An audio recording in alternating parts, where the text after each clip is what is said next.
It's your favorite Dr. Honey, Dr. Faith Abraham, and welcome back to our channel.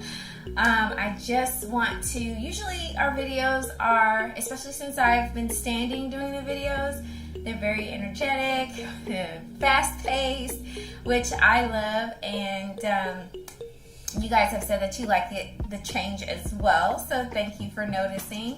But I do want to slow this down just a little bit so that I can really go into the story and share with you guys how I manifested my first $3,000 client.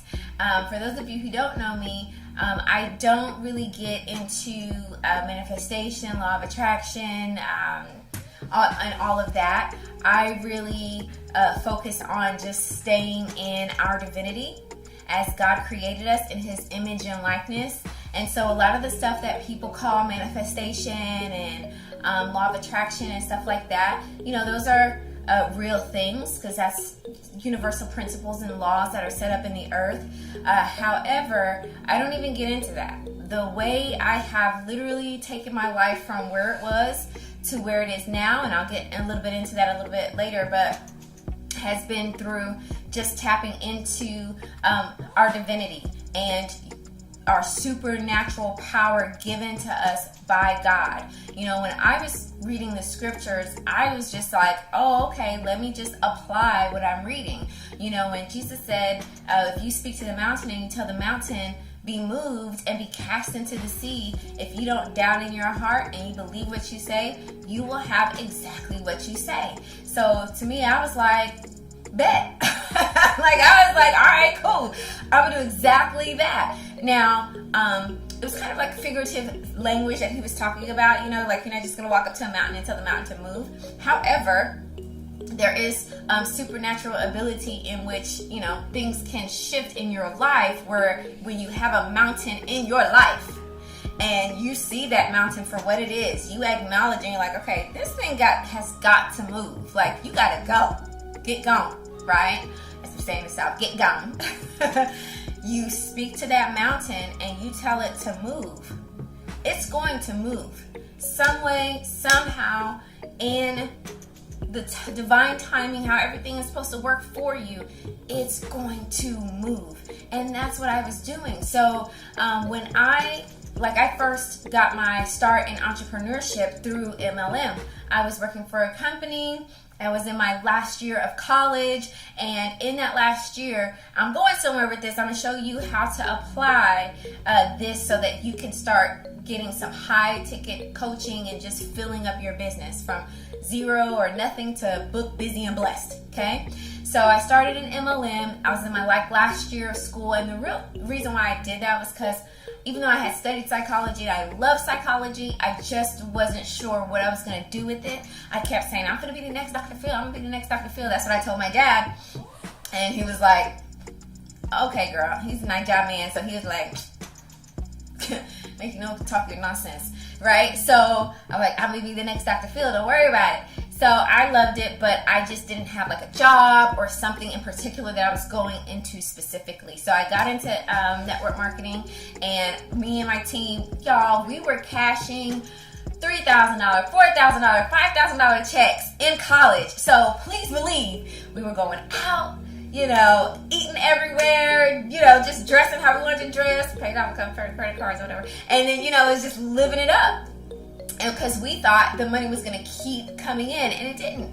So by the time I graduated, I was still with the company, but I was making significantly less than I was before. And it got rough. Like, I remember just telling my car, like, look, you cannot run out on me. Gas, you have to last. You have to last, you know, and having, you know, someone just bless me or give me $5 or whatever, and I'm like, okay, I'm gonna put gas in my car, you know. And I would get my $50 checks from my company, and I was, you know, a new believer at the time, but I did not miss that $5 tithes, honey. You couldn't tell me nothing, okay? That was the biggest tithes to me because I could do so much with that $5. I was eating ramen noodles and hot dogs as a gourmet dinner.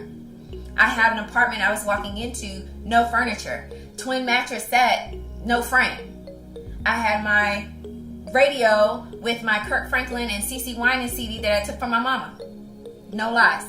And had a closet full of clothes. So you could tell, the mindset was definitely off, and my life was reflecting it.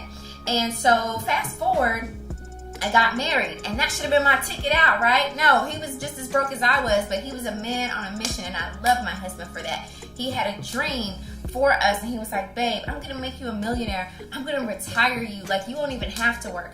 I'm an ambitious woman. So I was like, cool, I'm still gonna work. So we're just doing different businesses and stuff like that. We opened our university when we relocated to Atlanta. We didn't have anything, but we just knew we loved education. We just felt a real heavy unction to do, and we did.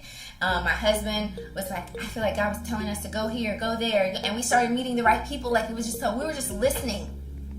We were just listening to the Holy Spirit within. We were just listening like, okay, this is our next move. This is our, everything wasn't perfect, but we were just following the leading of the Spirit. So that didn't take us out of debt, though. That took a long time to really just build up to where it is now. Then I was working. I couldn't find work at first. So, I finally got a job, but then that ended, and I'm like, man, I just keep going up and down, up and down. If you know what I'm talking about, let me know in the comments, because I can't be the only one where you just keep going up and down, and you're like, okay, wait, you're supposed to go up and stay up. It's up, it is up, it is up, it is stuck. Like, that's how I felt like my life should have been, and it just wasn't. So, university, got the job, but didn't get any, was putting out resumes. Like, I was customizing the covers, I was specifying, I was finding people, like, I was doing all the things. I couldn't even get an interview.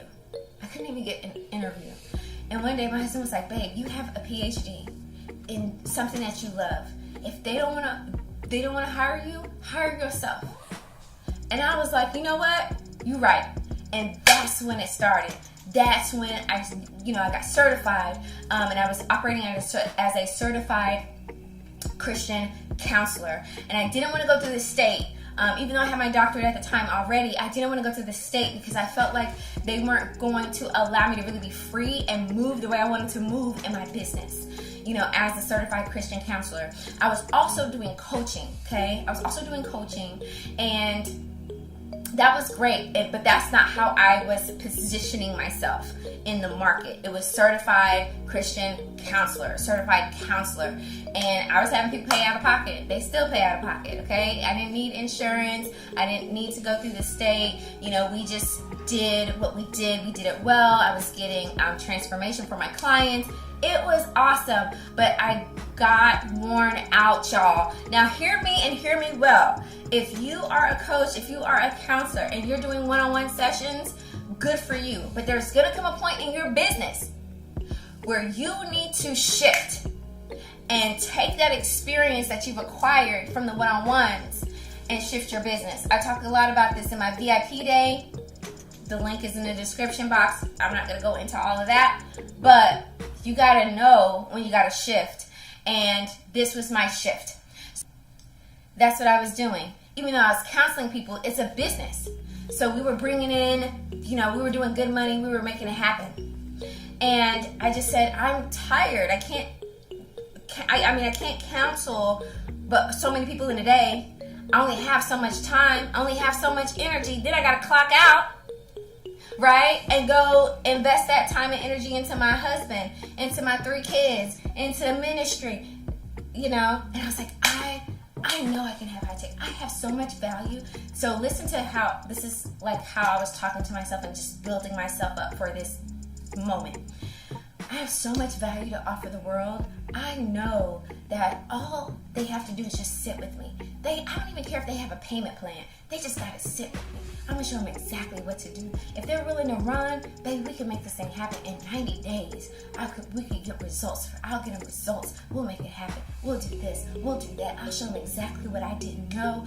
They're gonna be able to make it good for themselves, and I'm gonna be able to have my first high ticket, client. And this is just how I'm talking to myself, and this is how I'm hyping myself up, and how I'm building myself up, and I'm just building myself. Like, God didn't leave me deficient. He gave me gifts. He gave me talents. He gave me insight. Like, I'm smart. I have the spirit of wisdom. I have the spirit of counsel. Ain't nobody that comes into my territory that's not blessed because of me. That's how God made me. That's how He wired me. That's how I'm set. Like, this is how I'm talking to myself. So we have our university commencement ceremony, and my husband did not tell me that I was supposed to speak. I get up there and I rip it. You understand what I'm saying? I'm speaking, I'm blowing and going. I don't even know what happened. That, like, it was just like, whoa, whoa, whoa, whoa, whoa, whoa, whoa, whoa, whoa. You know, I'm just going, right?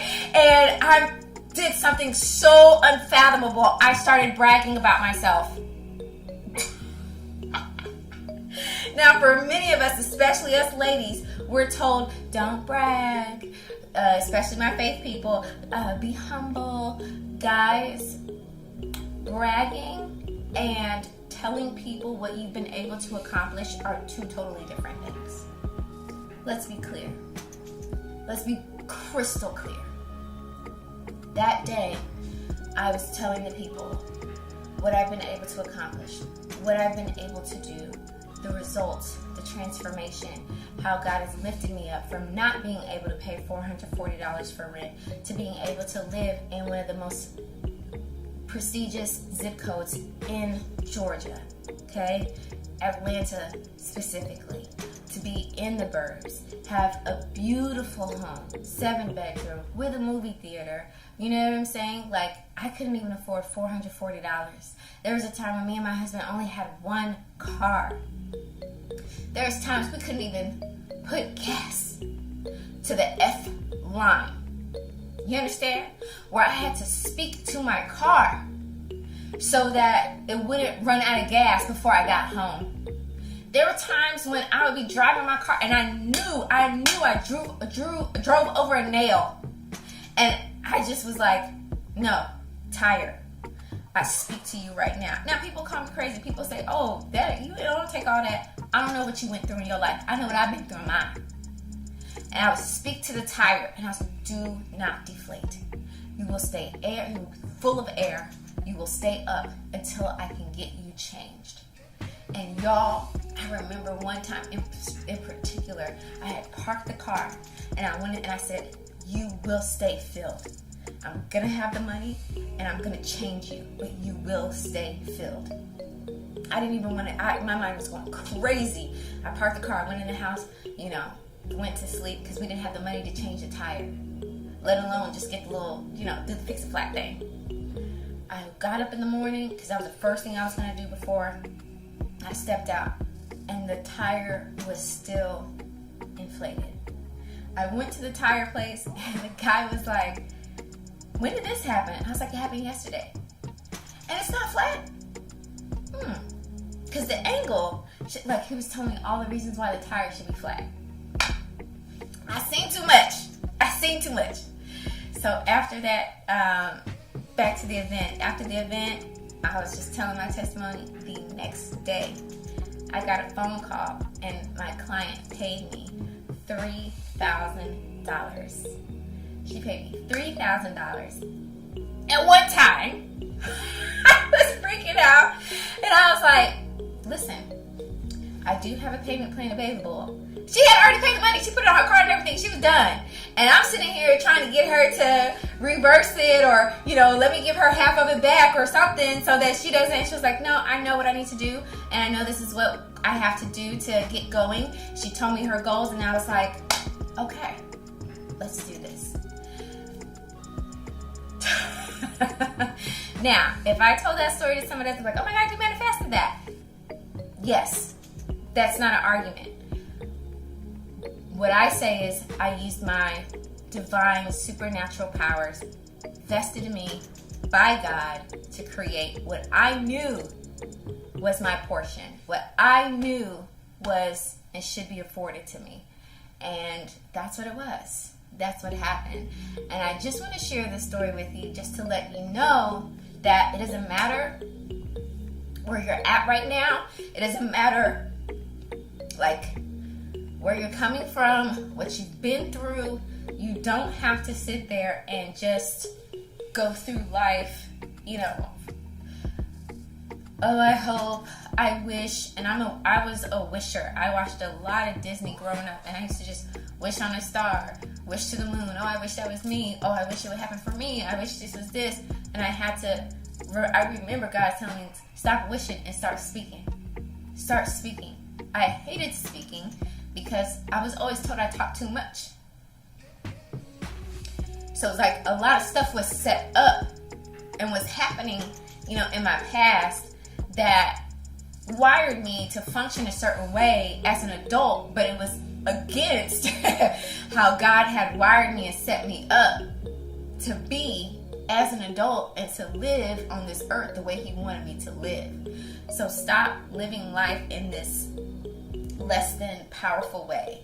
Stop feeling like where you came from there's no redemption. Stop looking at your circumstances like that's the end. That is just a stepping stool. If I can get up, you can. Even with all of that, I still am here. PhD, married at 23, had my first kid at 25. Doctor said I should only have one because whenever I get pregnant, I get sick unto death. I have 3 very healthy kids. My child, they said, oh, don't expect too much from him. He may not be verbal. He may not be able to say anything. Not only does my son talk, but he plays the trombone. He plays the drums. He has a YouTube channel. Like, you can't tell me what God can't do. But I also know that you have to be intentional. And I want you to be intentional. And I'm sharing this with you to just let you know that all things are possible. Don't sit here and think anything less than who you are. Get comfortable standing in your power, your dominion, your authority. Get comfortable listening to yourself speak and talk and do the things that God has called you to do. The reason why you're living subpar is because you're acting subpar. Stop it. Stop it. Be you. Be you 100%. Create the life. Manifest the life that you know since you were a little girl, since you were a little boy, you were supposed to have. The reason why you had those dreams and you saw that at such a young age was to set the stage, to set the tone for you. But you have to do it. God's not going to do it. He's already done His part. And He will do His part when you play your part. You got to cooperate. Cooperate with God and you will go far. That's how I, got my first high ticket coaching client. And I've been doing that ever since. I love what I do. I love impacting people, and I love making income in that impact, and I just love seeing people transformed, including myself. I came from humble beginnings, and I'm grateful for where I am right now, but I'm not done. I'm just getting started. So you have to feel that way about yourself. Let's get it. If I can do it, you can do it. And it's really just a mental game, a speaking game, and a believing game. You can have anything. You can do anything that you want. I'll try and put a card right here. If you say it, it'll be done. My husband and I, we just came back from the Bahamas. It was awesome. And yes, I'm talking about it again. If you've seen my other videos, you know I talked about it before. Because it was just amazing. And it just came out of nowhere. And I was like, here you go again. Here you go again, God, yes! And it's just a testament to the power of God. But also a testament to the power of you being intentional, you showing up, you being comfortable in your power, your dominion, your authority to live life on your terms. Do it, do it, do it. You won't regret it. I love you. You're still here. If you haven't subscribed yet, subscribe, like this video, leave a comment, and I will definitely see you in the next video.